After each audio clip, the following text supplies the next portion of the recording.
Monetary इतना it's not that उतना मज़ा नहीं आता है मॉनिटरी एंगल से, but then the recognition that you get the kind of respect that you will get nowhere else, right? That is the ultimate truth about the government sector. तो फिर मैंने 2017 में 17 एग्जाम थे तो मैंने HAS दिया था. तो आई गॉट थ्रू HAS. फिर उस साल मेरा 22 रैंक आया था, 27-28 बच्चे थे. तो मैंने गवर्नमेंट ऑफ हिमाचल ज्वाइन कर लिया था. फिर जब मैं गवर्नमेंट ऑफ हिमाचल में आया तो फिर मुझे उतना फिर से लगा यार ये तो मुझसे ऊपर फिर भी लोग हैं, there are people above me. तो मुझे लगा चलो यार UPSC की तैयारी करते हैं. I didn't know about UPSC. मैं पॉन्टा का ही रहने वाला हूँ, although I have a good educational background, but मुझे UPSC के बारे में उतना ज़्यादा नहीं पता था, है ना. बिकॉज कभी फैमिली में कोई ऑफिसर नहीं रहा है, किसी ने कभी कुछ गाइड नहीं किया प्रॉपरली, तो पता ही नहीं था, है ना, UPSC कुछ नाम की चीज़ होती है. तो फिर मैंने UPSC की तैयारी शुरू की 2018 में. एंड उस साल अटेम्प्ट दिया. मेरा प्रीलिम्स ही क्लियर नहीं हुआ था उस साल. फिर काफ़ी झटका लगा कि यार ये तो प्रीलिम्स ही क्लियर नहीं हुआ. फिर मैंने अगले साल काफ़ी मेहनत की, बहुत मेहनत की, बता दो उसके ऊपर भी आता हूँ मैं. फिर 2019 एग्ज़ाम में मेरे को इन्होंने मेंस मेरा क्लियर हुआ, इंटरव्यू के लिए बुलाया, मैंने गॉट थ्रू. फिर अभी I am working with government of India. अभी अंडर ट्रेनिंग हूँ मैं, लखनऊ में हूँ. तो I been to LBSNAA for 3 months. आपको मसूरी जाना होता है. उसके बाद I am like getting train in different states of the government of India. ऐसे मतलब not as such with the state but with the central government. तो पहले तो मैं ये जानना चाहता हूँ कि आप में से मतलब who all are preparing for UPSC as such, and who all are preparing for HAS, and who all are preparing for allied and all. थोड़ा बता देंगे मुझे ताकि मैं उस एंगल से बात कर पाऊँ, क्योंकि मुझे पता नहीं है ना कि UPSC की ज़्यादा बात करनी है या HAS की ज़्यादा बात करनी है. सर HAS की. HAS और HAS तो 6-7 लोग HAS के. ठीक है. तो UPSC की ऐसा कोई तैयारी नहीं कर रहा? You are preparing. तो आपने कोचिंग वगैरह ली है कुछ? अनअकैडमी. तो फिर मुझे लगता है मुझे हिमाचल की ज़्यादा बात करनी है. ठीक है. तो देखिए मैंने आज तक HAS की तैयारी नहीं, मतलब जब मैंने तैयारी शुरू की थी तो मैंने सोचा कि यार UPSC की ही तैयारी करते हैं. मतलब दोनों एग्ज़ाम क्लब भी है. हाँ, मेरा इन द फ्लो निकल गया HAS, बट मैंने तैयारी जो शुरू की थी वो UPSC की थी. फिर मुझे लगा कि यार पहले टर्म में मेरा जब मैंने बताया कि प्रीलिम्स भी क्लियर नहीं हुआ तो मैंने कहा यार चलो हिमाचल पे फोकस करते हैं. वो निकल गया. उस समय मेरी तैयारी भी अच्छी नहीं थी. हिमाचल का एग्ज़ाम मेरे अकॉर्डिंगली आसान, बहुत आसान है. बट ये नहीं है कि आप गधा मेहनत करते रहो. स्मार्ट वर्क करेंगे तो बिल्कुल निकलेगा. तो मैं बता देता हूँ कुछ चीज़ें. बुक्स के नाम तो मुझे लगता है सबको पता ही होंगे. एक तो मैं बुक्स के नाम बता सकता हूँ आप लोगों को क्या क्या पढ़ना है. ठीक है. और स्ट्रैटेजी एज सच कोई स्ट्रैटेजी होती नहीं है ना. कितने घंटे आप चेयर पे बैठ के पढ़ रहे हैं, बस वही एक स्ट्रैटेजी है, सिंपल स्ट्रैटेजी. तो क्या मैं इनको ये बताऊँ कि कौन कौन सी बुक्स फॉलो कर रही हैं?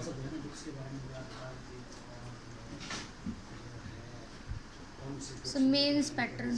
मेंस के पर्सपेक्टिव से तो देखो मुझे तो हिमाचल का ये समझ आता है कि देखो 33% तो है वो हिमाचल, है ना.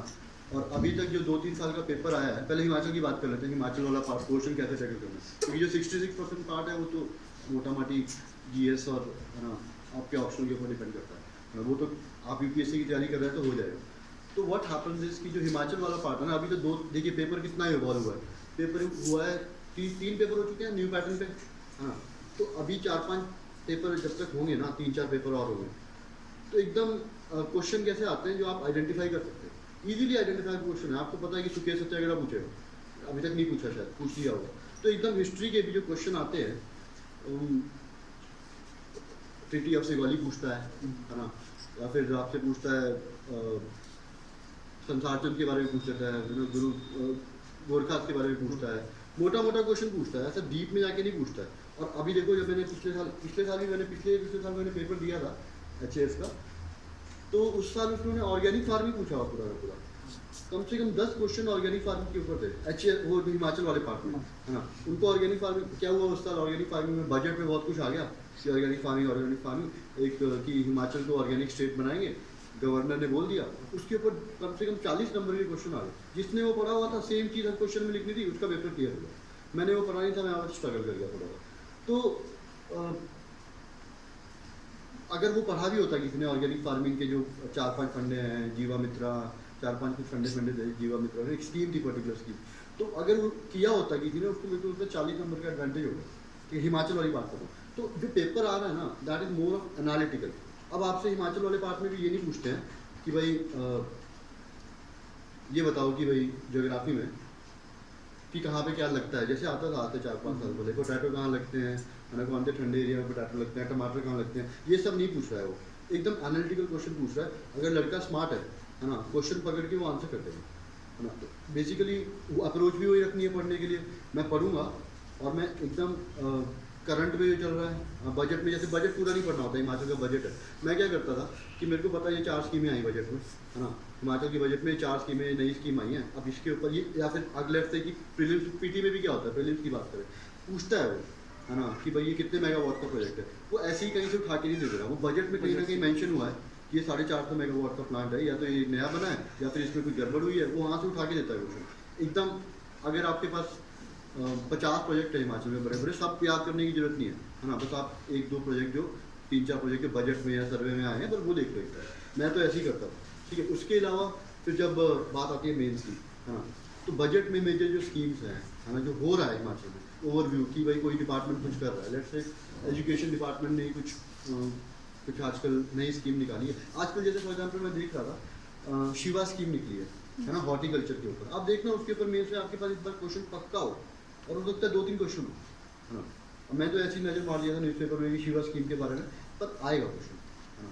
Because see what happens is, हमारी जो इकोनॉमी है हिमाचल की, वी आर नॉट, थोड़ा पूछ लेगा इंडस्ट्रियल डिपेंडेंस, पर वो पूछेगा क्वेश्चन वही जो ग्राउंड से जुड़े हुए हैं, है ना। ऑर्गेनिक फार्मिंग पूछ रहा है, अभी हॉर्टिकल्चर पूछेगा, है ना।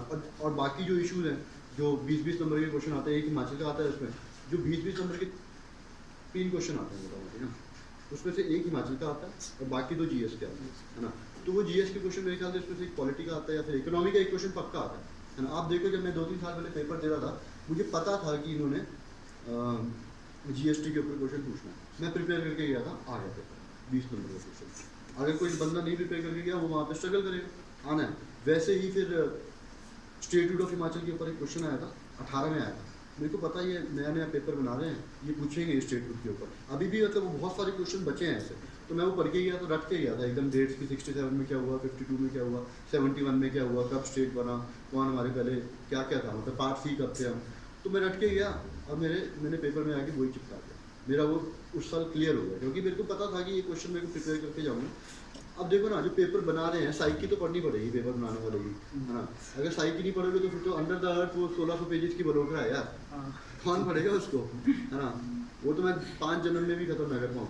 तो इसलिए फिर अपना स्मार्ट वर्क करना है हमारे को, कि देखना है कि हमारे को क्या क्या चीज़ें पूछ सकता है। अब बात कर रहे हैं कि जीएस के जो 2 क्वेश्चन आते हैं 20-20 नंबर के, कोविड है ना। आप देखना इस साल, पिछले साल पेपर में आ गया होगा या नहीं आया होगा, कोविड के ऊपर, इकोनॉमिक इम्पैक्ट के ऊपर क्वेश्चन आना ही आना, है ना। फार्मा के ऊपर क्वेश्चन नहीं आया, industrial sector in Himachal Pradesh आया नहीं है। वो प्रिपेयर करके रखो, आपसे पूछेगा वो कभी, अभी नहीं तो 1 साल के बाद पूछेगा। तो उस एकदम टारगेटेड अप्रोच से क्वेश्चन करो कि अब देखो जो बकवास क्वेश्चन आते हैं वो सब स्ट्रगल करते हैं। जिसने यूपीएससी की तैयारी की है वो कुछ ना कुछ लिख ही लेगा, पर लेकिन अगर आपको पता है कि आपने टारगेट करके कुछ क्वेश्चन कर लिए, और मेरा तो टारगेट यही रहता था कि जो 20-20 नंबर के क्वेश्चन है और जो 8-8 नंबर के क्वेश्चन है, 4 नंबर के जो क्वेश्चन आते हैं मैं उनको सोचता भी नहीं था। तो मैं आखिरी में अटेम्प्ट करता था कि मेरे को देगा कितना, 2 नंबर दे देगा। अगर मैं बहुत अच्छा लिख दूँगा तो 2.5 दे देगा, क्या करेगा वो, इससे ज़्यादा देगा नहीं। नंबर भी वैसे ही आते हैं, 900 नंबर का पेपर है, मैक्सिमम 450 आता है, तो 50% मार्क्स ही देते हैं। तो मेरे को वहाँ गेम खेलनी है जहाँ पे सी 20-20 नंबर के और 8-8 नंबर के क्वेश्चनों में क्या है ना, जो the examiner will actually get to know whether you are an intelligent fellow or not, ठीक है, because you will write conceptually, you will try to make him understand, you will be writing a lot of things, right, you have a lot of space to write, so इसलिए there is where you will get to know whether you are an intelligent chap or not, right।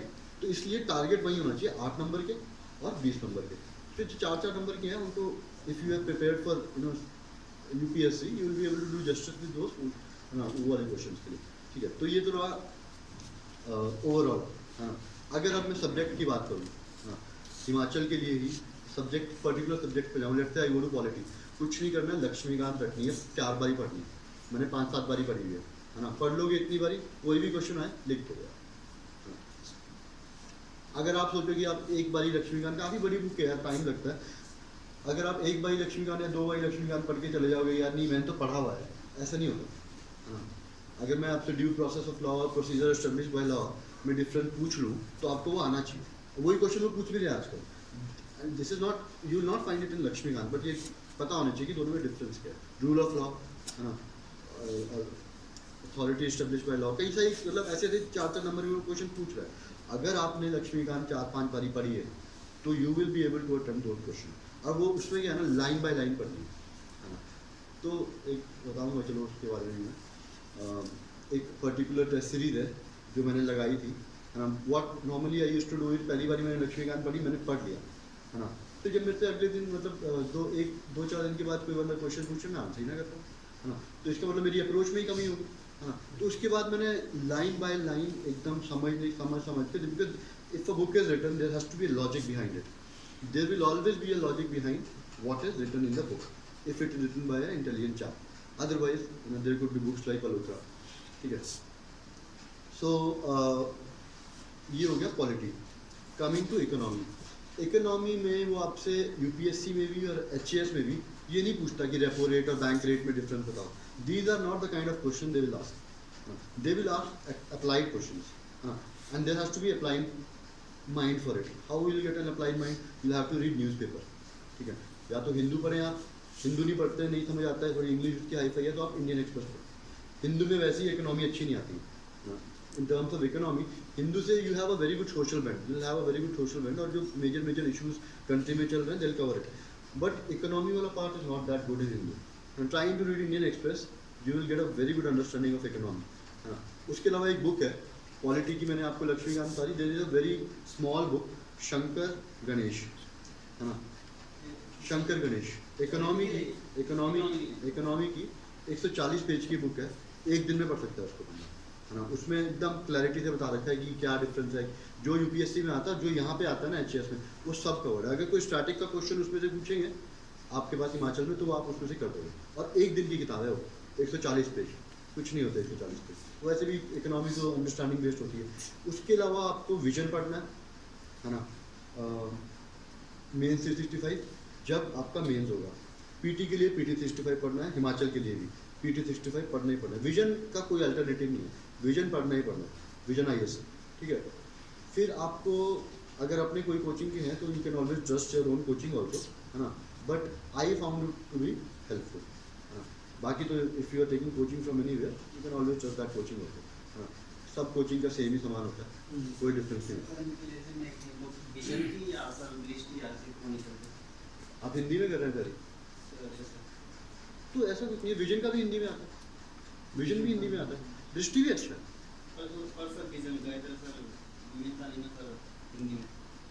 Online मिलता है, online सब मिलता है, हिंदी में print out आप देखो upscmaterial.com करके एक है, हाँ। उसमें यू विल फाइंड, हाँ, हिंदी में भी इंग्लिश में भी, बट मैं ये बोलूँगा कि इफ़ यू आर फॉलोइंग दृष्टि फॉलो दैट, कोई ज़्यादा डिफरेंस नहीं है, तो एक ही चीज़ को फॉलो कीजिए, लेकिन उसमें देखो क्या फ़ायदा रहता है ना, विजन में पीटी के लिए मेरे को अलग पढ़ना है ना, अब वो मंथली मैगजीन निकालता है, मैं मंथली कभी नहीं पढ़ता, मैं बस न्यूज़पेपर पढ़ता था अच्छे से, उसके नोट्स भी बनाता था, अगर जैसे हॉट टॉपिक चल रहा है, जैसे किसान एजुटेशन हो सकता है उसके ऊपर 20 नंबर का क्वेश्चन हिमाचल में भी आए, क्योंकि यहाँ पे मतलब 1%, इवन ओनली 1% यहाँ पे सिख पॉपुलेशन है ना, क्वांटाइल है ना, ऊना में है, बिलासपुर में है, तो वो क्वेश्चन आना ही आना है, चाहे वो 8 नंबर में है ना। हो सकता है फार्मर मूवमेंट के ऊपर क्वेश्चन आए, है ना, कि how to tackle farmer movement, है ना, what are the genesis of the farmer movement, social angle से क्वेश्चन आ जाए, पर आएगा, यूपीएससी में भी आएगा और एचएएस में भी आएगा। सर जैसे प्री और मेंस के लिए सर कितने टाइम लगता है, मेंस की प्रिपरेशन के लिए सर इन कितने मंथ्स के क्या है प्री के लिए? देखो ऐसा होता है ना, स्टैटिक तो आपको तैयार रखना है, स्टैटिक तो you have to keep it ready, जो आपकी लक्ष्मीकांत है, शंकर आईएएस है, ये सब आपको रेडी करके रखना है, पढ़ के रखना है, इसकी 3-3 4-4 बार रिवीजन हो जानी चाहिए। बात आती है करंट की, है ना, करंट का क्या है, current over the time consolidate होता है, पीटी से 3 महीने पहले तक का करंट कंसोलिडेट हो, है ना, 1 साल का करंट या तो आप मंथली पढ़ रहे हैं तो वेल एंड गुड, बट ये कितना है वो मोटी मोटी रहती है, उतना रिटेंशन रहता नहीं है ना। PT 65 में क्या रहता है, या फिर जो आपकी प्रीलिम से पहले बुकलेट आती है छोटी छोटी, पर इकोनॉमी की, पॉलिटी की, वो सब आती है, उसमें क्या है कि आपको इकट्ठा एक जगह मिल जाए है ना, आप उसको पढ़ो, उसी को 3 बार ही पढ़ो, फिर उसके बाद 3 महीने के पहले ये प्रीलिम्स के 3 महीने से पहले, फिर प्रीलिम से 1 महीने पहले, प्रीलिम के बाद उसके बाद 2 महीने बाद और आएंगी छोटी बुकलेट आएगी, अपडेटेड आएगा या कुछ आता है ऐसे अपडेटेड आता है, तो वो पढ़ो। 1 महीने पहले वाला छोड़ दो, वो आता ही नहीं है, पेपर तो 1 महीने पहले सेट हो जाता है ना, 1-1.5 महीने पहले है ना, तो कंसोलिडेट होता है, इसलिए फिर आपको एक जगह यहाँ पे सामान मिल जाए तो that's the better approach. I used to follow that, otherwise आप मंथली भी करंट अफेयर कुछ फॉलो कर रहे हैं, that's also good approach. See as I said in the very beginning, there is no strategy है ना, आपको बस पता होना चाहिए क्या हो रहा है आपके सराउंडिंग में, आप वही दृष्टि करो, कोई दिक्कत नहीं है। सर जैसे अभी रिसेंटली मैंने अलर्ट का मैथ दिया था सर, तो लैंग्वेज के तो मेरे दोनों क्लियर हो गए, जीएस वाला रहेगा, तो सर जीएस में स्कोर करने के लिए क्या सर पता क्यों हुआ हो? बैंड डायग्राम भी यूज करना जरूरी होता है सर? वेन डायग्राम तो मैथमेटिक्स में बनता है, नहीं सर इसमें जैसे क्या डायग्राम्स वगैरह। हाँ, मैं बता दूँ क्यों नहीं, वो ज़्यादा क्योंकि मैंने वो पेपर देखा है, अलाइड के मैं पेपर देख रहा हूँ, क्या हो रहा है ना, जो बच्चे यूपीएससी की तैयारी कर रहे हैं और मतलब हायर लेवल की तैयारी कर रहे हैं ना, उनको वो अंडरस्टैंडिंग रहती है, वो पूछ लेगा सेशन आइलैंड में क्या हो रहा है, ठीक है, एजम्पशन आइलैंड में क्या हो रहा है, यही सब क्वेश्चन आ रहे थे उसमें। वो बच्चे यूपीएससी की जो तैयारी कर रहा है ना, उसको पता है कि उसने वो न्यूज़ पढ़ी है और उसने वो विजन के नोट्स पढ़े हैं, और वो उसको अंडरस्टैंडिंग होती है कि यार यहाँ पे हो रहा है, साउथ चाइना सी में ये हो रहा है ना, और ये इंडियन ओशन में ये हो रहा है, मेरे को स्पार्टले पारासेल आइलैंड यहाँ पे ऐसे ऐसे क्वेश्चन पूछ रहा है, वो स्पार्टले भी था शायद ये क्वेश्चन में, तो घुस घुस के पूछ रहा है ना, इंडिया स्पेसिफिक डिफिकल्ट क्वेश्चन पूछ रहा है। मैं ये नहीं बोल रहा दो वेरी इजी क्वेश्चन, इसीलिए क्लियर नहीं हुआ, जिसने यूपीएससी की तैयारी की उसका वो क्लियर है। सर मैंने तो सर 8 नंबर वाले 3 क्वेश्चन छूट गए ना सर, मैंने स्कोर नंबर से पहले फोकस किया सर स्टार्टिंग से, तो उसमें सर मेरी वर्ड लिमिट क्रॉस हो रही थी, राइटिंग प्रैक्टिस नहीं सर मेरी, तो ये तो फिर ब्लंडर है, देखो पेपर तो छूटना नहीं चाहिए है ना, अगर पेपर छूट गया, नंबर का गैप सर वो बहुत ज़्यादा बढ़ गया, तो मेरे सीधे छूट गया क्वेश्चन। अगर पेपर छूट गया, चाहे वो यूपीएससी का है या फिर एचएएस का है, आप एक ऑलरेडी गेम से बाहर पेपर तो सर नॉर्मली इजी आता है, मैंने तो सर फर्स्ट टाइम दिया, तो पता नहीं कैसे आता हूँ, मैंने हो जाएगा क्लियर। अब आप यहाँ तक पहुँचे, आगे भी पहुँचेंगे है ना, अब लेकिन मैं आपको बोलूँगा आप अपना टारगेट जो है ना अलाइड ना रखें, आप टारगेट अपना एचएएस रखें। सर वैसे एचएस के लिए कर रहा हूँ सर, मैं बाकी 90 में भी सर मेरा 3 नंबर से रहा था। आपका निकल जाएगा अगर आप एचएएस की तैयारी करते रहेंगे ना, ये जो नीचे के पेपर हैं, एनटी का होगा, लाइट का होगा, ये तो आराम से निकल जाएगा। हाँ, आप लेकिन आईएएस की या एचएएस की तैयारी को रखें कि मैं इसकी तैयारी कर रहा हूँ, वो अपने आप निकल जाएगा। सर जैसे इस बार ही भरा है मैंने सर आईएएस का, तो मतलब एचएएस और आईएएस में क्या सर बहुत ज़्यादा क्या नाम के डिफरेंस है, मतलब क्या नाम के नौकरी में कि पेपर में? मतलब हार्ड पेपर में हैं पेपर में? पेपर में ज़्यादा फर्क नहीं है, लेकिन हिमाचल का आसान है कंपैरेटिवली। हाँ, मतलब 28 क्वेश्चन आते हैं, सुनने में लगता है कि 28 क्वेश्चन आ रहे हैं, इजी क्वेश्चन आते हैं है ना, और कम लिखना पड़ता है। अगर आप हिसाब लगाओ वर्ड लिमिट के साथ से, तो आपको कुछ, मैंने हिसाब लगाया था 2800 कुछ वर्ड कुछ लिखने होता है, ऐसा कुछ है ना। यूपीएससी में आपको 20 क्वेश्चन आते हैं, 4000 वर्ड लिखने पड़ते हैं है ना, तो यही देख लो आप कितना फ़र्क है, 1000-1200 वर्ड का डिफरेंस है, तो वहाँ तो पेपर कभी ख़त्म ही नहीं होता है। मेरा तो हर बार ही 1-2 क्वेश्चन छूटता ही छूटता है, तो फ़र्क तो है एग्ज़ाम में है ना। पर मैं ये बोलूँगा कि जो देखो वही है, आईएएस की कोई तैयारी कर रहा है ना, और उसने प्लस हिमाचल स्मार्टली कर लिया, उसका एचएएस पक्का निकलता है ना। मेरे साथ की जो लड़कियाँ, जैसे फॉर एग्जाम्पल आशीष चौहान है, ईटीओ लगे हमारे पीछे, यही रहते हैं पॉइंटा में, तो वो आईएएस की तैयारी कर रहे थे, उन्होंने एचएएस का कुछ कहा भी नहीं, वो तो पेपर भी नहीं देते थे, वो तो मैं ज़बरदस्ती में कहा भाई पेपर तो देना है, जाना है, दिया, पेपर क्लियर हो गया। उन्होंने स्पेसिफिक डेडिकेटेड एचएएस की तैयारी की भी नहीं। अब वही बच्चे निकल रहे हैं जो आईएएस की तैयारी कर रहे हैं, ठीक है, तो वही बात है, उनको चाहिए भी वही बच्चे, उन्होंने पेपर का पैटर्न चेंज कर दिया, उनको वही चीज़, जो प्रोफेसर लग चुके हैं और जिनको सब हिमाचल का कोना कोना पता है, उनको वो बच्चे नहीं चाहिए। उनको बच्चे चाहिए जो एनालिटिकली साउंड है ना, जो चीज़ों को ऑब्जर्व अच्छे से करते हैं और अच्छा लिखते हैं, इंटेलिजेंट। और वही बात है, यूपीएससी के पेज पे इन्होंने पैटर्न चेंज कर दिया, और अभी ये हो भी रहा है, ठीक है। आज से 5 साल पहले आप देखोगे ना, जो क्वालिटी एचएएस में घुसती थी और अब जो घुस रही है एचएएस में, you will find the difference. दोनों को खड़ा कर दो ना, तो आप वैसे ही फ़र्क दिख जाता है कि कौन ज़्यादा स्मार्ट है, तो वैसे बच्चे वो ले रहे हैं। तो you have to be that of that sorts, वो स्मार्टनेस आपको लेके आनी पड़ेगी। तो इसलिए मैं बोलता हूँ, देखो फिर आईएएस की तैयारी करोगे एचएएस निकलेगा, एचएएस की तैयारी करोगे तो अलाइड में फंसोगे यार। सर मेरे दोस्त काफ़ी ऐसे जो प्री में स्कोर लगा लगा देते हैं कि सर बाकी मेंस में 4 बार मेंस दे चुके हैं सर, मेंस नहीं जाती है। तो कुछ लोग गलत कर रहे हैं, तो उन्होंने अपना सेल्फ इंट्रोस्पेक्शन किया ही नहीं कि मैं क्या गलत कर रहा हूँ। मेरा पहली बार ना प्रीलिम्स रुका था, है ना, यूपीएससी का। मैंने इतनी मेहनत की ना, मेरे 120 से कम नंबर आते ही नहीं प्रीलिम्स में। यूपीएससी की बात कर रहा हूँ, ये तो मैं कभी आंख बंद करके चला जाता हूँ ना, हिमाचल का देने मेरा क्लियर हो जाता है, मैंने देना बंद कर दिया।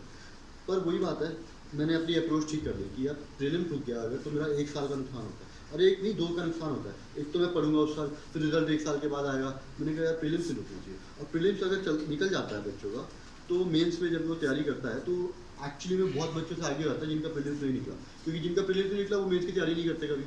तो अभी नहीं निकलेगा तो मैं आगे आगे अगले साल के लिए मेरे को फायदा हो जाएगा। साइकिल भी है यार यूपीएससी की, एक विशेष साइकिल है ना। तो जहाँ उसने काम ही नहीं किया सही, जिसका नहीं निकल रहा ना, see that is not a very good example. आपका दोस्त होगा वैसे, है ना, पर मैं उसको एज अ एग्जाम्पल नहीं लूँगा, मैं उसको आई थिंक ही मेरा फेलियर, मैं तो उसको देखूँगा जो निकल रहा है, कितने क्या सही किया। प्री तो क्वालिफाइंग क्या फ़र्क पड़ता है ना, इंटरव्यू में मार्क्स। तो सर स्टार्टिंग से मेंस के हिसाब से तैयारी करनी चाहिए। अगर पीटी आपका निकलता है, जिसका पीटी निकलता है उसको पीटी निकलता ही है, उसको कोई दिक्कत नहीं होती। अब मेंस की तैयारी कीजिए, है ना, बहुत हर्डल्स है, फिर इंटरव्यू में तो जाना है ना। तो एज कॉन्फिडेंस लूज नहीं करना, जिनका नहीं निकला उनकी वजह से, बस काम अपना काम सही करना है। अपना काम सही करोगे तो हो जाना है, बस होना ही होना है। मतलब ऐसा कोई ये रॉकेट साइंस तो है नहीं, होता है भाई, तुम्हारे जैसे लोगों का ही होता है, मेरे जैसे लोगों का ही होता है। यहाँ जैसे सब बैठे हैं सब जैसे लोगों का होता है ना। ऐसे लगता है बस कि दूर से क्या आया हुआ, अंदर तो सब वैसे ही है, सरकारी नौकरी टाइप, है ना। पर अगर आप पढ़ोगे तो ये एग्ज़ाम आपको निराश नहीं करेगा। सर जैसे मीडियम का फर्क बोलते हैं कि हिंदी में ज़्यादा और इंग्लिश में ज़्यादा और नहीं ऐसा बोलते हैं लोग, निकालते हैं। बाकी मैं तो सर लैंग्वेज में दोनों इसमें इंग्लिश में भी, पहले मैंने इंग्लिश में जिसमें आप कंफर्टेबल है उसको लिखिए। और सर इंग्लिश की मेरी राइटिंग बहुत बेकार है, तो सर मैं हिंदी में लिखिए, दोनों लैंग्वेज में। कोई दिक्कत नहीं। आप तो बल्कि आप यूपीएससी लिखेंगे ना हिंदी में तो आपको एडवांटेज मिलेगा। हाँ, जिस हिसाब से देश बढ़ रहा है या फिर जिस हिसाब से हिंदी में फोकस हो रहा है, तो जो लोग हिंदी में लिख रहे हैं, मैं सेंट्रल सिविल की बात कर रहा हूँ, हिमाचल सिविल की बात नहीं कर रहा, उन लोगों को फ़ायदा हो रहा है। बहुत बच्चे हिंदी से निकल रहे हैं। मेरे साथ ही यार 4 लड़के हैं मेरी सर्विस में ही, है ना। पर वो फिर ऐसा नहीं है कि हिंदी वाले को कम मेहनत करनी पड़ेगी, हिंदी वाले को भी मेहनत होती है, हिंदी वाले को तो डबल मेहनत, थोड़ी ज़्यादा मेहनत हो जाती है उनकी। इंग्लिश वाले को ज़्यादा करनी पड़ेगी। देखिए ये मतलब मैं बताऊँगा ना, इस बारे में बात करना ही बेकार है क्योंकि मेरे हाथ में ही नहीं है, मेरे सिस्टम ही ऐसा है ना। तो आपको मेहनत ज़्यादा करनी पड़ेगी। पर मैं ये नहीं बोल रहा कि हिंदी वालों का नहीं निकलता, हिंदी वालों का निकलता है ना। मैंने एग्जाम्पल देखे हैं और नॉर्मली लोग हैं वो, ऐसा कोई 30 मार्क का नहीं है, पर वो मेहनत करते हैं बैठे। मैं तो एक लड़की को ऐसी भी जानता हूँ कि जो इंग्लिश से कोचिंग में आती थी, मैं फॉरम IAS में करंट अफेयर्स की क्लासेस करता था, वो इंग्लिश में आके सुनती थी, है ना, और वो पूरे नोट बनाती थी इंग्लिश में, और फिर वो घर जाके इंग्लिश को हिंदी में लिखती थी, है ना। उसका कुछ UPSC में 40 कुछ रैंक है, पता नहीं, है ना, 40 है पता नहीं, कुछ मेरे को याद नहीं एग्जैक्ट रैंक। हिंदी में कन्वर्ट करती थी, फिर उसको रखती थी। कितना टाइम देती होगी यार वो लड़की, निकल गया IAS बन गई, है ना। तो वो तो यार, अब वो मान लो इंग्लिश वाले को 10 घंटे मेहनत करनी पड़ती थी, वो 14 घंटे करती होगी यार, 15 घंटे करती होगी, उसने अपनी नींद कम करके किया और निकला उसका। तो अगर कोई ऐसा बोलता है ना, कि नहीं निकलता है, तो वो बेवकूफ़ है। निकलता तो है, लेकिन इंग्लिश के कंपेयर में नंबर कम मिलते हैं। आपने क्वेश्चन लिखा है, तो इंग्लिश वाले को 3 मिल रहे हैं, हिंदी वाले को 1.5 मिल रहा है। तो उसमें मैं भी कुछ नहीं कर सकता, आप भी कुछ नहीं कर सकते, है ना, पढ़ना पड़ेगा। वो तो सब डिपेंड करता है, अच्छा लिखो बस, बंदा के हिसाब से आंसर दे रहा है। हाँ, आप अच्छा लिखो और अच्छा लिखो। थोड़ा ये भी होता है यार कि जैसे मेरा एक दोस्त था, क्योंकि उसका पेपर क्लियर नहीं हुआ, हिंदी से लिखते थे वो ना, उनका पेपर क्लियर नहीं हुआ, तो फिर वो ये बोलते थे यार हिंदी वालों का तो होता ही नहीं क्लियर, हाँ। अब ये भावना आ जाती है यार, अब कोई 4 साल से 5 साल से तैयारी कर रहा है, पर ऐसा नहीं है, सच्चाई ये नहीं है, निकल रहा है, हाँ। PK सोनी साहब का बोर्ड है और मनोज जोशी साहब का इंटरव्यू का बोर्ड है, अगर आपने हिंदी में पेपर लिखा है यूपीएससी का और आप इंटरव्यू तक पहुंच गए और आपका पीके सोनी साहब का बोर्ड आ गया या फिर पीके जोशी साहब का या सोनी साहब का बोर्ड आ गया, आपको वो 100% अंदर देंगे, चाहे उनको 200 नंबर देने पड़े इंटरव्यू में, तो आपको लेते हैं। हिंदी के फायदे भी है ना, ऐसा नहीं है। अब देखो ना यार, देखो ये तो है ही है, देखो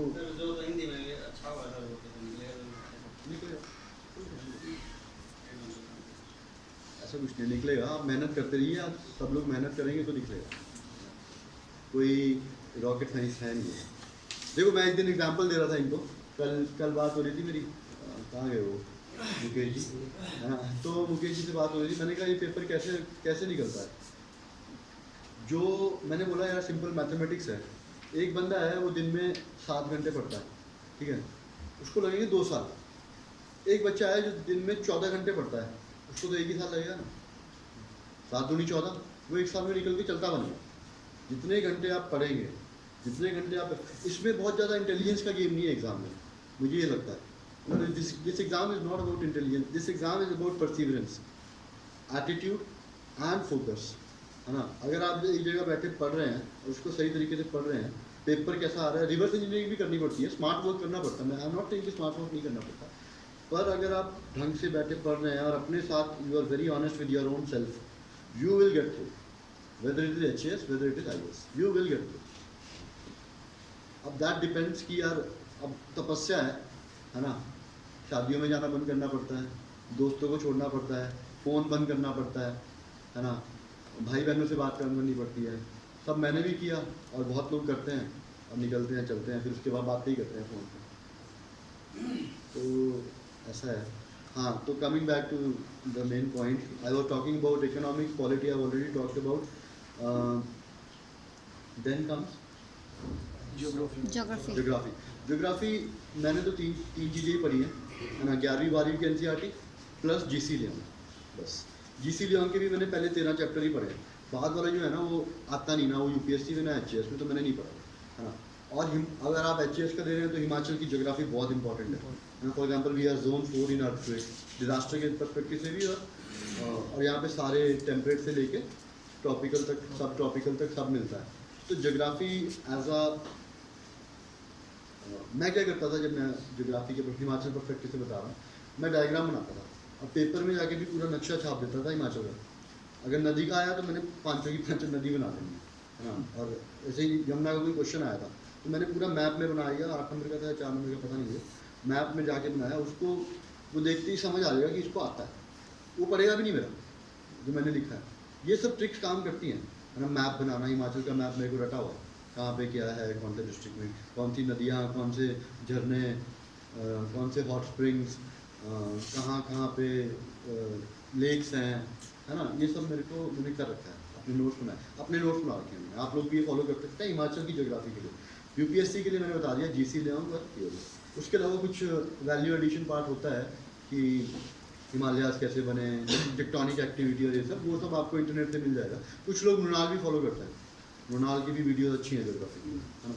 तो what ever you follow, just keep following that, just that कि 5 बारी पढ़ना है, 4 बारी 5 बारी, वेदर इट इज हिंदी और English, whatever it is, you have to read it 4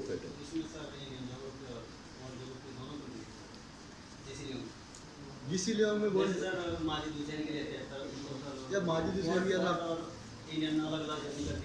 Hussain यार वो ऑप्शनल वालों के लिए है यार, जिनका ज्योग्राफी ऑप्शनल है। आपको तो पेपर क्लियर करना है, आपका ऑप्शनल ज्योग्राफी है, तो माजिद हुसैन की पढ़ रहे हो, माजिद हुसैन नहीं पढ़नी यार, है ना। इतनी मोटी बुक है वो, आप उसको 5 बारी पढ़ोगे तो साल लगेगा। आपको छोटी किताब ज़्यादा बारी पढ़नी। See it is not about reading a lot of things, it is about reading one thing a lot of times, right. That is where you clear the exam, not by reading lot of things. You have to be master of some, है ना। Jack, you don't have to be master of all, right? वो approach काम नहीं करेगी, ना वो HS में करेगी, ना वो सिविल्स में करेगी, ठीक है। तो ज्योग्राफी हो गया, हिस्ट्री, वो मैं आता हूँ। सो हिस्ट्री रहेगा। अच्छा, बुक्स आप लोग कुछ अलग ये फर्स्ट ट्राई करते हैं क्या बुक्स? नहीं सर, अलग तो नहीं, लेकिन ये है जैसे मान लो ऑप्शनल में क्या है, कभी जैसे मान लो इसका सिलेबस कौन सा होता है, ज़्यादा कुछ सब्जेक्ट को क्या ये सही है या हमें जो है वो सब्जेक्ट लेना चाहिए जिसमें हमारी रुचि है। ऑप्शनल के लिए देखिए मेरा ऑप्शन तो सोशियोलॉजी था, है ना। मैंने इसलिए ले लिया था कि उसमें नंबर ठीक आते हैं, है ना, और सिलेबस का you have to be very objective when it comes to choosing the optional, है ना।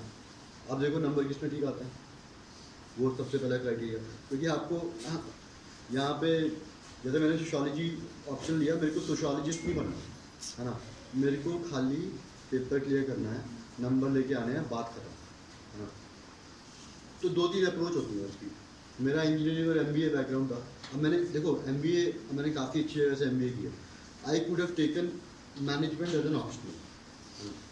आई सॉ प्रीवियस ईयर्स के मार्क्स, मैंने कहा यार नंबर तो आते नहीं, हाँ मेरे को आता है लेकिन नंबर तो नहीं आते। मैंने I actually forgone that, I didn't take that option management. मैंने कहा नो पॉइंट, है ना, मैं और बुक्स भी ज़्यादा है, सिलेबस भी ज़्यादा है, तो मैं I didn't take that option, rather I took sociology, है ना। तो ऑप्शनल बैकग्राउंड जो है वो ऑफ कोर्स डिटरमाइन करता है आपका क्या बैकग्राउंड है ना। जैसे for example there are people जिनका केमिस्ट्री बैकग्राउंड है ना, तो केमिस्ट्री बैकग्राउंड के लोग केमिस्ट्री ऑप्शनल ले तो इट विल पे, क्योंकि केमिस्ट्री में ऑब्जेक्टिविटी है ना। तो कुछ लोग ऐसे करते हैं, है ना, उनका बैकग्राउंड है, उनको इतना स्ट्रगल भी नहीं करना पड़ता, आंसर राइटिंग में ज़्यादा ध्यान देते, नंबर आए। Those are also the approaches, but मुझे लगता है कि इंजीनियर्स कितने हैं आप में से पता नहीं। तो आपका क्या ऑप्शन? कबाड़ is also very good option. 2-3 साल पिटा है वो, है ना, पर अभी इट इज ऑन ट्रैक। जैसे मैं साइंस बैकग्राउंड से सर, तो एंथ्रोपोलॉजी बढ़िया ऑप्शनल है, सही बहुत नंबर आते हैं है। और आपको फ़ायदा होता है, आपको सोसाइटी के बारे में भी पढ़ना होता है ना, सोसाइटी के क्वेश्चन हो जाता है, साइंस टैग भी कवर हो जाता है ना, बायोलॉजी कवर हो जाता है, तो अच्छा ऑप्शन है, इजी भी है, इजी टू अंडरस्टैंड है, याद ज़्यादा करना है ना, तो स्टैटिक है ना, तो वो सब क्राइटेरिया रहते हैं। हिमाचल में मैंने देखा है ज्योग्राफी में बहुत स्ट्रगल करते हैं बच्चे, इनका ज्योग्राफी ऑप्शन है। अभी तो पता नहीं स्केलिंग वेलिंग के बाद कुछ चेंजेस हो रहे हैं, बट पिछले 3-4 साल से ज्योग्राफी वाले ने बहुत स्ट्रगल किया, पर it is up and down still, you know, कभी ऊपर भी चढ़ेगा, अभी नीचे है। तो पिछले साल नीचे था, जब मेरे दोस्त का आशीष का ऑप्शन, आशीष यूटी में है, उनका ऑप्शन ज्योग्राफी था, जिस साल उनका सिलेक्शन हुआ उस साल ज्योग्राफी में बहुत नंबर है, ही गॉट टू। तो वैसा है, पर वो देख भाई वही है यार, देखो कभी आ जाएंगे नंबर, कभी नहीं आएंगे, आपको पढ़ते रहना है। सर ऐसा भी होता है कि जैसे सर मैं बाकी जीएस के पेपर क्या नाम पे हिंदी में दे दूँ, हाँ, और सर जैसे नहीं। जैसे ऑप्शनल है सर वो इंग्लिश मीडियम में दे दूँ। ऑप्शनल में यूपीएससी में होता है ना, पर हिमाचल में ऐसा नहीं, ऐसे हिमाचल में। तो हाँ, ऑप्शनल की बात, तो ऑप्शनल में मतलब यार देखो कि जो समझ आता है ना, थोड़ा सा उसमें 1-2 चैप्टर पढ़ के देख लो, है ना, तो कंफर्टेबल होना चाहिए बंदा ऑप्शनल में। कुछ नहीं समझ आता है, मैं बोलूँगा sociology is a very good option. Society में रोज़मर्रा में क्या हो रहा है वो it gives you very good edge. अगर if you little smart you can relate it to the society, you will get good marks. Geography is also very good option, क्योंकि आपको और सब्जेक्ट में हेल्प करता है, GS 1 में help करता है, हाँ, इकोनॉमी में हेल्प करता है, GS 3 में, फिर आपको एसए में भी हेल्प करता है। Geography that way is a very good option. Similarly पबैक, है ना, एथिक्स, राइट, पेपर 4 आपको करना ही नहीं होता, है ना, पेपर 1 में भी कहीं ना कहीं आ जाता है, पेपर 2 पूरा GS 2 गवर्नेंस ही है वो, तो कहीं ना कहीं कोर्ट केसेस, है ना, और आपका पॉलिटी सारा कवर हो जाता है, तो it's a very good option. Again you get a essay also, at least 1 essay or 2 essay you get ethics based or governance based, right, that way it's a very good option। तो trade off है कि कहाँ पे आपको ज़्यादा फ़ायदा होगा और कहाँ, और दूसरा मेरे को नंबर कहाँ मिलेंगे ज़्यादा, और मेरा बैकग्राउंड का है। अब मैं इसमें ये नहीं बोलूँगा कि आपको ये चूज़ करना चाहिए, वो चूज़ करना चाहिए, you guys are smart enough, you have to choose for your own self, है ना। ऐसा एंथ्रो ये सब अच्छे ऑप्शनल है, तो ऑप्शन तो मैंने बोल दिया, मैं optional is a very dicey thing, हाँ क्योंकि क्या होता है ना यार, ऑप्शनल बना भी देता है और पूरा बिगाड़ भी देता है। किसी का ऑप्शनल की वजह से पेपर नहीं क्लियर होता है, जैसे ज्योग्राफी का मैं एग्जांपल दे रहा था, तो it has to be one's own choice and it should be one's own choice, है ना, you think for your own self and then choose the option. हाँ, one thing I can suggest is if you have taken an optional, particular let's say you have taken geography and you are preparing for it, don't change it in between कि भाई मैं 2 साल के बाद अब कुछ और लेता हूँ, that is not a very nice approach. rather take the same option, give the exam twice again. And 2 बारी और दे दो, सिविल्स का भी एचएएस का भी, but keep that option. Change करके करना मेरे को थोड़ा सही लगा. हिंदी लिटरेचर अच्छे नंबर आते हैं, यूपीएससी में भी निकलते हैं बच्चे. अगर अच्छे हो आप तो बहुत अच्छे नंबर आते हैं. वही बात है, देखो हिंदी लिटरेचर का ये काम है, कोई काम नहीं है एडमिनिस्ट्रेशन में. नंबर देता है तो लोग लेते हैं, संस्कृत लेते हैं निकलते हैं, बस वही है. That is what the smart work है. हाँ और बाकी मैं इकोनॉमी का, पॉलिटी का, ज्योग्राफी का बता दिया. हाँ एनवायरनमेंट का आई वुड से कि शंकर आईएएस पढ़ो बढ़िया से. हाँ शंकर आईएएस पढ़ो. हेलो मैं कॉल करता हूँ आपको. नहीं तो जी एनवायरनमेंट का क्या, Shankar IAS plus current affairs है ना. तो what has happened is over the time, अभी मैं हिमाचल का भी देख रहा था, पिछले साल इसके साइंस टेक के और एनवायरनमेंट के काफ़ी क्वेश्चन आए हैं प्रीलिम्स में. तो ऐसा क्यों हो रहा है, क्योंकि अब Himachal is a state where in environment is very important. The ecology है ना, it has to be sustainable, right. तो सस्टेनेबल डेवलपमेंट और इकोलॉजी के ऊपर काफ़ी फोकस है गवर्नमेंट ऑफ हिमाचल का भी और गवर्नमेंट ऑफ इंडिया का भी. ठीक है, तो अब टूरिज्म पर्सपेक्टिव से भी रिस्पॉन्सिबल टूरिज्म, इको टूरिज्म है ना. तो अभी इसीलिए क्वेश्चन आ रहा है इसके ऊपर, प्लांट्स के ऊपर क्वेश्चन आ रहा है. कुछ जैसे मैं देख रहा था 19 में इन्होंने पूछा कि पेरिट्रोफाइटा क्या होता है. पेरिट्रोफाइटा वो होता है जिसके सीड्स नहीं होते, फ्लावर्स नहीं होते, वो प्लांट होता है. हाँ तो अब ये सब क्वेश्चन इसलिए आ रहे हैं क्योंकि there is a certain thought to it कि these question are important because Himachal is that kind of economy. और यूपीएससी में क्यों आता है, क्योंकि फॉरेस्ट सर्विसेज और सेंट्रल सिविल सर्विसेज का प्रीलिम जो है वो क्लब्ड है ना. तो 20 क्वेश्चन आने ही आने मिनिमम. 30 भी हो जाता है, 35 भी हो जाता है, एक साल 35 भी हो गए थे. So you read Shankar IAS plus current affairs, वो विजन से पढ़ लो, आप कहीं कहीं से पढ़ लो, एक साल का कर लो, हो जाएगा. अगर 20 क्वेश्चन आते हैं तो आपको 15 अगर उसमें से आते हैं या फिर उसमें 12-13 भी आते हैं, यू आर थ्रू. सब तो नहीं आता होगा किसी को.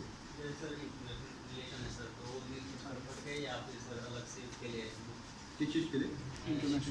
इंटरनेशनल रिलेशंस का बेस्ट तरीका न्यूज़पेपर. बस पता होना चाहिए रोज़मर्रा में क्या हो रहा है. अगर आपने न्यूज़पेपर, और वो सब कहाँ आपको हेल्प होता है पता है, उसमें जैसे ये क्वेश्चन आए थे अलाइड में भी और एनटी में भी आ रहे हैं ये क्वेश्चन, वो बड़ा हेल्प करता है आपको. और आप पीटी पढ़े, पीटी 365 और मेन 65 बड़ा हेल्प करता है. It will help you lot. और आईआर हो गया, हिस्ट्री. देखो हिस्ट्री में तो मैंने 6-7 बारी स्पेक्ट्रम पढ़ी. वो मैंने पढ़ा, उसमें पीटी से पहले अगर आप जाओगे तो आपको अपेंडिक्स जो है वो रटे होने चाहिए.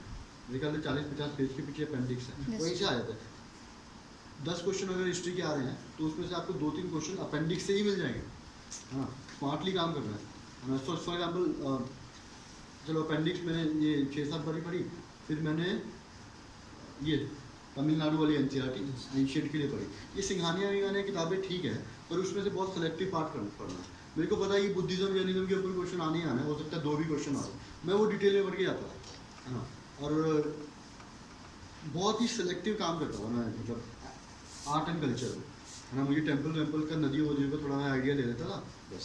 सिमिलरली मैं एनवायरनमेंट में क्या करता था, मेरे को पता है कि wild life sanctuary, tiger reserve के ऊपर क्वेश्चन आने ही आना है. मैंने 50 के 50 2-3 बारी पढ़ लिया, रटा नहीं है ना, रट होता नहीं था मुझसे रट्टाबाजी, तो मैं 2-3 बारी उनको पढ़ लेता था. और जब मैंने 2-3 बारी उसको पढ़ लिया तो अब मेरे को आइडिया, देखो see in prelims what happens is you don't need to know the answer, right. You have to identify the answer. Answer is in front of you, right. 4 option में आपके पास आंसर है, so you have to be a good identifier and you have to probably at times make an intelligent guess. ठीक है, so if you do an intelligent guess, no, you will get 120+. तो आंखों के सामने होता है answer. तो अगर आप 2 बारी कुछ चीज़ को नज़र मार गए हैं ना, तो यू विल आइडेंटिफाई किया ये मैंने कहीं देखा है ऐसे करके. नहीं यार वो पढ़ो, मैंने जो बोली ना तुम्हारी वो किताब, तुम वो पढ़ो. तुम मैं बोलोगे कि बढ़िया किताब सजेस्ट की. सॉरी Sir, in prelims, हाँ. I get struggling 50-50 mostly in options.